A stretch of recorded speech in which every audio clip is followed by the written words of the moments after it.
Well, you can't imagine the amount of energetic dancing that's been going on in here. All because we have Mike Abdul in the house. He's still dancing. He's still dancing. Very well. And I have called him Alagbara Mami. And that is because his music, his dance, everything is so energetic. Come on now. Why did you choose that path, first of all? Well, I think the path... Because when you were... I don't want to hear that one. When you were growing up, yes, when you enter church, yes, in nomino vobisco. You know?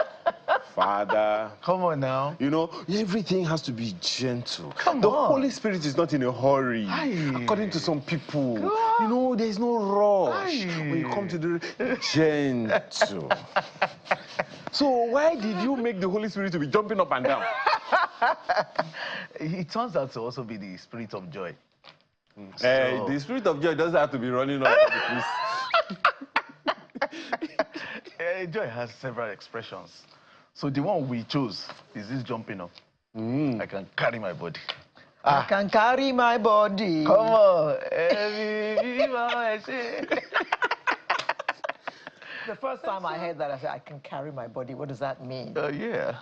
So you woke up today and you're able to move. Yes, you can. There are many who cannot. Who woke up today and couldn't even get out of bed. Yes, please.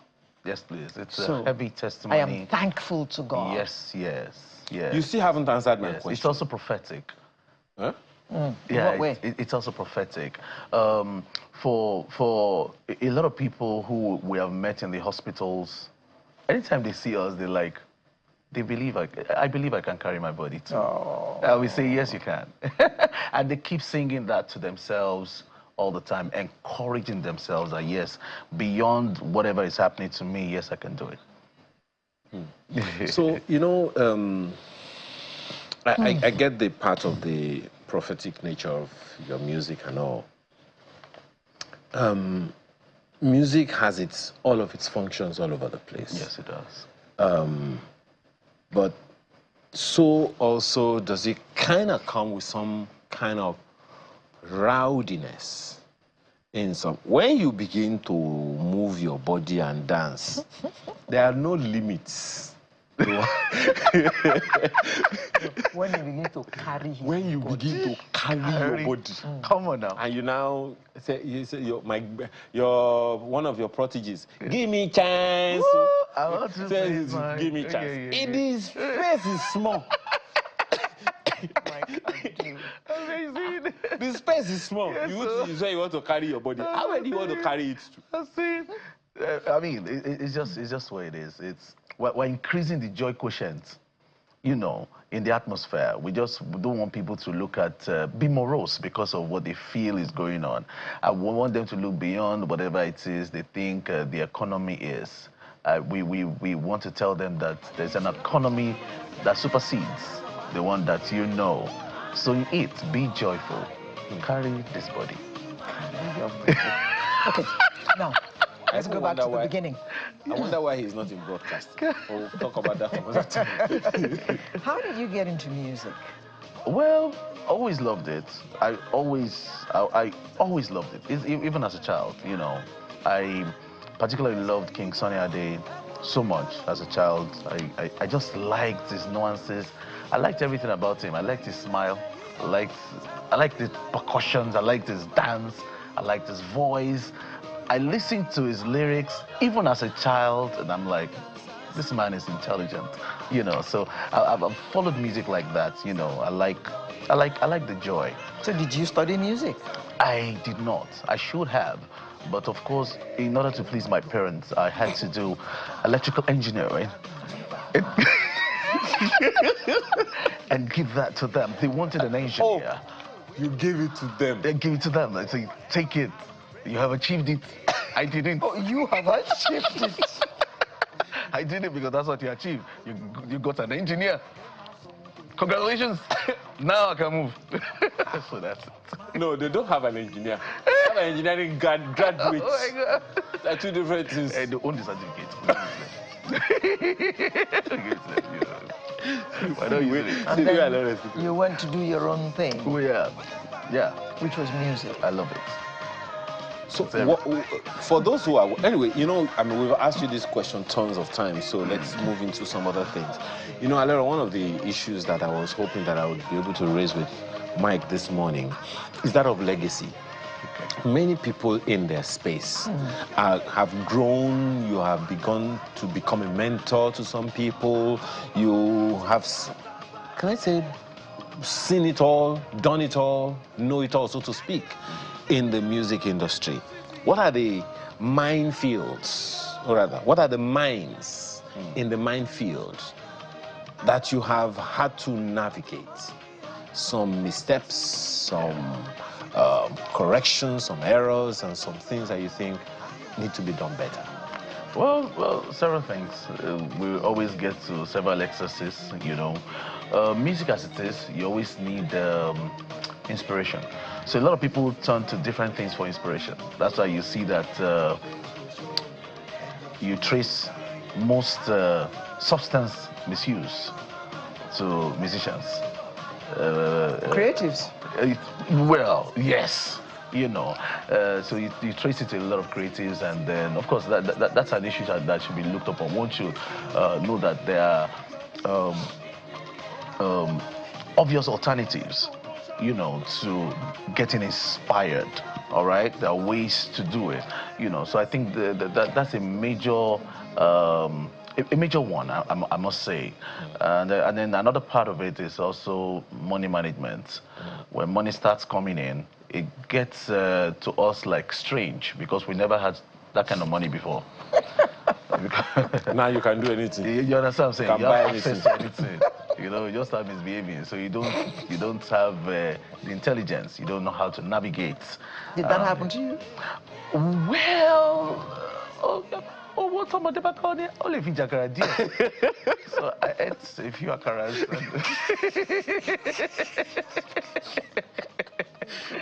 Small akara here and there. And then I woke up like, hey, this akara is oily. Yes, so, you know, I think those are some of the things, actually. But over time, some of us, we mature. And then, talking about legacies, we also try to put workshops together where we invite a lot of young people, and then we're able to share our experiences and tell them what we think is the right path. Sorry, before we go on to this thing, there's a part of that song that I just heard now. And I've heard that kind in 2 songs. Okay. In this year and in Ojoro. Oh! Ayoyo. I love it. Ayoyo. What does it mean?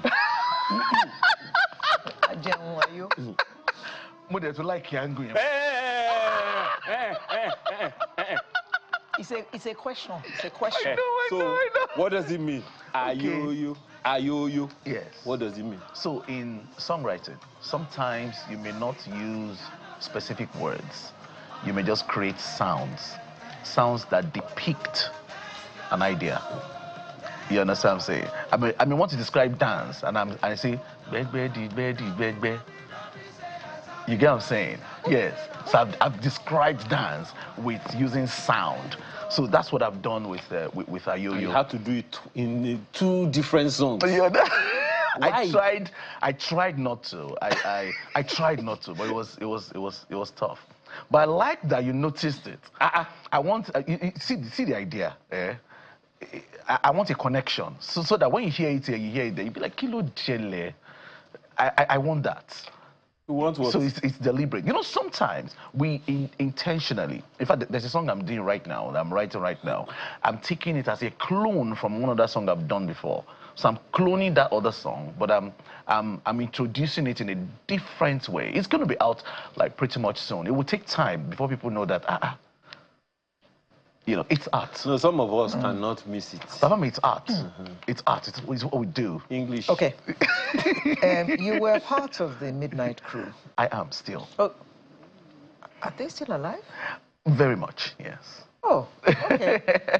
Tell us about that. Who are those who make up the Midnight Crew? Yes. And why is it that Midnight Crew has gone a bit quiet?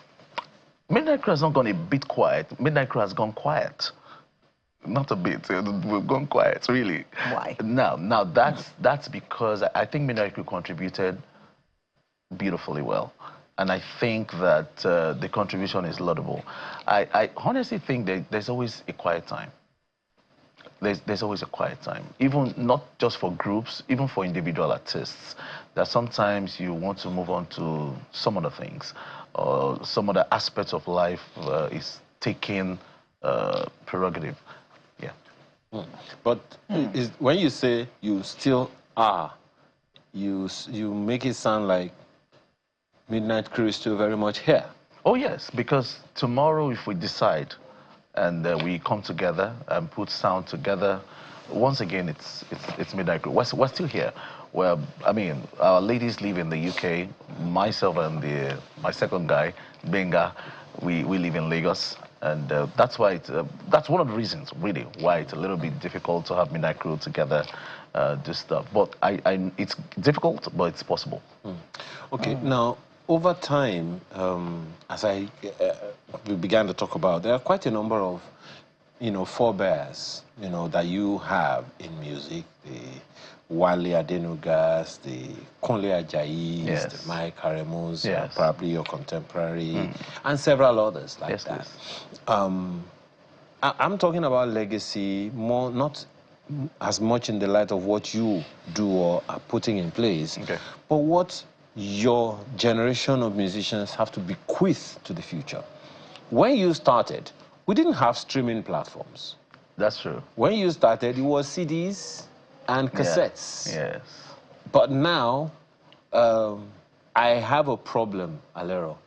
When I get on any of my streaming platforms, I don't want to advertise any, even though I pay money for it. I can't, no matter what the playlist, I can't avoid Mike Aremo on my playlist. Wow. Sorry, Mike Abdul on my playlist.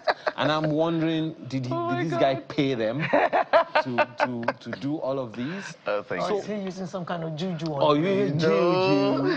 So what I'm talking about in terms of legacy, what are the things that the the younger generation, those who are not even in music yet, what are the things they need to know?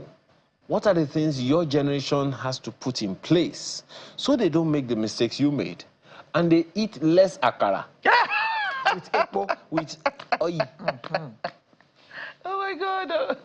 Okay, I think basically legacies are most of the time not intentional. Like, most of the time you're not doing this because of a legacy. Most of the time, right? It just turns out that if you do it well, you have left legacy. It becomes a legacy. It becomes a legacy if you do it well. So I would say, honestly, my generation did a great job. Like the Mike Aremo you mentioned. Before Mike Aremo, we didn't have anybody do that. Yeah. Mike Aremo was the first of his kind. And right now we have several of him, right here. I think Mike should, he should just be proud of himself, So I think several other people also, in that generation. Before us, church music wasn't this vibrant. It wasn't this vibrant. It was very holy. Well, very proper, very... perception. You know what I mean by very gentle, solemn. very solemn. Yes, conservative yes. too. No, we had more worship and praise. Church music was not for dancing too. Thank you. In fact, if you dance, You left that to the discos. Come on now. In fact, if you danced, you were unholy. Come on Correct. now. Correct. So that's it. So we left the dancing for the discos. That was a problem. So we decided that we will not leave the dancing to the discos. Bring it into the church. Oh my God, not just the church, we'll take it to the world. Let's dig it. We'll take it to the world. I think that's what some of us did, exactly. That's it. A lot of us, our intention was not to create Fuji for the church. It was to do gospel Fuji. Fuji? Yes. For the world. It was to give the world an alternative information, you know. So we enter the culture. That's what we did with that sound and music. We enter the culture, and then we tell them, yes, we are in this culture, but this is the information we have for this culture now. So we influence how they think by entering their culture. That is why right now, I've said it before, right now, if you're going to have a party, not a Jesus party, a party, most people are asking the suppliers of music, do you do gospel? Because they want their children to be safe. All right? So we've seen a lot of gospel artists influence that. And I think that's amazing. I think that we just thought that it wasn't okay to leave the gospel in church. It should be out there. I mean, there's no point leaving it in church. Well, I like what you said. We're rounding up, but I like what you said about Fuji. Yes, sir. Because it seems like Fuji is now mainstream. Come on now. I mean, when the first time I heard Mike Aremu was Fuji. Mike Abdul, please. Mike. What's the difference between the two? I don't know. I'm going to call him after. the first time I heard Mike Abdul was Fuji. And it was, you know, singing Fuji with Midnight Crew and all. And then and we'll come back to that. But, you know, the Fuji part... Yes, please. ...has kind of gone mainstream. Yes, yes. No one can tell me, for instance, that Ashake is not doing Fuji. Oh, he is. Oh, he is? He Wow. is. Yes, he is. Ashake You're wondering how Fuji. I know or what? But he is. I thought it was... He was hidden. No, he is. He is. There's a lot of Fuji elements in his sound. Yeah, a lot. It's there. And there are a few others like that. Yes. So that's like our gift to the world. That's from Nigeria. Well, I would say so. Yeah, that's amazing. Okay. Yeah. Okay, Mike, we only have 1 minute left. This is still the first quarter of the year, 2025. Yes. What are we looking forward to? It's going to be an amazing year. I did a song, I called it Oh My Loud. And that's what I'm still saying. Please say it the proper way, not Loud. Okay, so I did a song, I've called it Oh My Loud. That it's going to be loud. It will be loud. Oh My Loud. Oh my loud. Yes, sir. That's It's why going to be I told him loud. to say it properly. Loud, no. Oh My Loud. So that's my belief for the year. It's going to be loud. We're putting stuff together, and when it's time to dance, we're going to be dancing real heavy. We're not taking it easy. So we have plenty to look forward to in Yes, the course of please. 2025. Thank you very much. Yes. So sir. let me just say it in public. Yes, sir. You were not here in December 2020. wasn't. Don't explain. Yes, Daddy. Come and explain it December 2025. I promise. Thank you very much. Thank you, sir. So Mike Abdul closes Sunrise for today. Thank Come you on very now. much for coming. Thank you so And much. Thank you Thank for you for hopping having all me. over the place. Thank you. People are looking forward to hopping all over the place with you. Thank you. So that's Loud. Loud. Loud. We'll bring you a fresh edition next week. I'm Malera Edu, wishing you all the best until I see you, until you see me again next week. What do you mean by that? Anyway, have a wonderful rest of your weekend, but don't forget to carry your body. Come on now. Carry your body. Bye for now. Bye-bye.